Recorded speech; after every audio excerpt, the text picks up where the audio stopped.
देशर कोटी कोटी चाषींक ପାଇଁ ଏକ ଖୁସି ଖବର।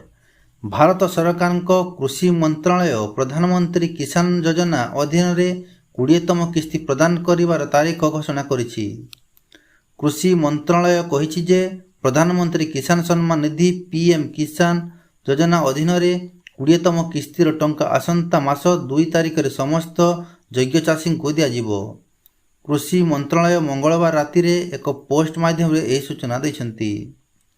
ମନ୍ତ୍ରଣାଳୟ ଏହାର ସରକାରୀ ଏକ୍ସ ହ୍ୟାଣ୍ଡେଲରେ କହିଛି ଯେ ପ୍ରଧାନମନ୍ତ୍ରୀ କିଷାନ ଯୋଜନାର 20ତମ କିସ୍ତି 2 ଅଗଷ୍ଟ 2025ରେ ୟୁପିର ବାରାଣସୀଠାରେ ଚାଷୀଙ୍କ ବ୍ୟାଙ୍କ ଆକାଉଣ୍ଟକୁ ସିଧାସଳଖ ସ୍ଥାନାନ୍ତରିତ କରିବେ।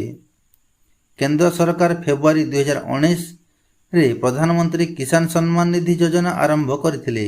ପ୍ରଧାନମନ୍ତ୍ରୀ ନରେନ୍ଦ୍ର ମୋଦି ଶେଷଥର ପାଇଁ ଫେବୃଆରୀ 24, 2025ରେ ତାଙ୍କ ବିହାର ଗସ୍ତରେ ପ୍ରଧାନମନ୍ତ୍ରୀ କିଷାନ ଯୋଜନାର 19ତମ କିସ୍ତି ଜାରି କରିଥିଲେ।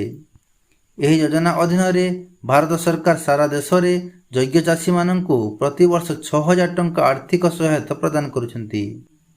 ଏହି 6,000 ଟଙ୍କା ପ୍ରତି 4 ମାସରେ 2,000 ଟଙ୍କାର 3ଟି କିସ୍ତି ଆକାରରେ ଚାଷୀମାନଙ୍କୁ